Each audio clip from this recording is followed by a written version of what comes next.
Avant de commencer, une précision. Ce programme est entièrement généré par une intelligence artificielle. Bonjour et bienvenue dans le tour du monde de l'actualité internationale de Perception.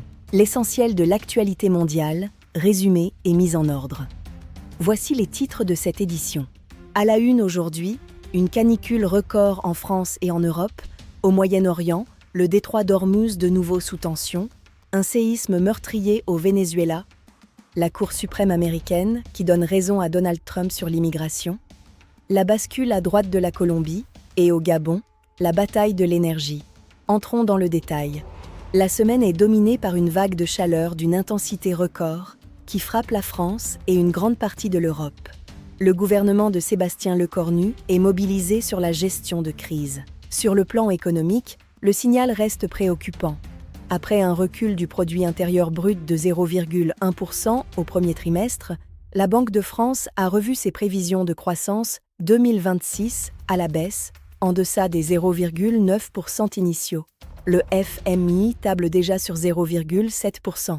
Seule éclaircie.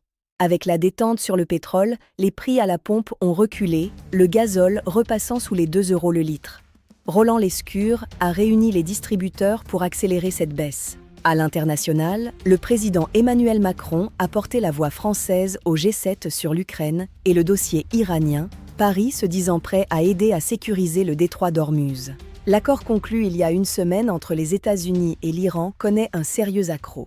Ce jeudi, les gardiens de la révolution iranien ont frappé par drone un navire commercial au large d'Oman. Le trafic avait pourtant fortement repris, mais deux différends persistent.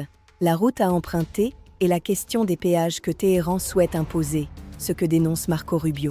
À l'est de l'Europe, la guerre russo-ukrainienne se joue sur le terrain énergétique. Zelensky mise sur des frappes en profondeur, une pression que Moscou surveille de près. Aux États-Unis, la Cour suprême a accordé 2 victoires majeures à Donald Trump sur l'immigration, validant sa ligne dure sur les demandes d'asile à la frontière. Mais l'exécutif reste contesté. Le Sénat a voté contre l'action militaire en Iran, et sur le plan intérieur, Trump refuse de signer une loi sur le logement. À New York, le maire Zohran Mamdani consolide son influence, plusieurs candidats qu'il soutenait l'ayant emporté lors de scrutins locaux. L'événement du jour est dramatique. Le Venezuela a été frappé par 2 séismes puissants, faisant au moins 235 morts et des milliers de blessés. Les secours s'organisent.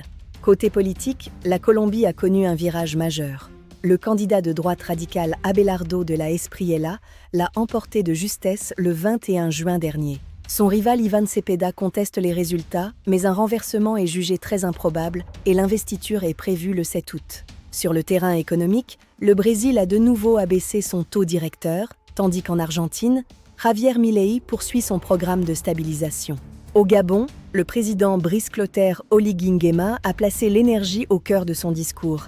Il a annoncé une réforme majeure de la SEEG. Il défend une doctrine de souveraineté fondée sur la transformation locale des richesses et table sur un accord avec le FMI d'ici la fin de l'année. Ailleurs, la situation sécuritaire reste lourde au Sahel après l'attaque contre l'aéroport de Niamey. La Banque mondiale a ramené sa prévision de croissance régionale à 4%. L'économie chinoise tourne à 2 vitesses. L'industrie résiste, mais l'immobilier pèse. La Banque centrale a annoncé de nouvelles mesures de soutien au yuan. Au Japon, les exportations bondissent, mais le yen reste faible. En Inde, Narendra Modi a renforcé le partenariat technologique franco-indien. Enfin, Taïwan a mené cette semaine 5 jours d'exercice militaire face à la pression chinoise. Merci de nous avoir suivis sur Perception. Rendez-vous la semaine prochaine.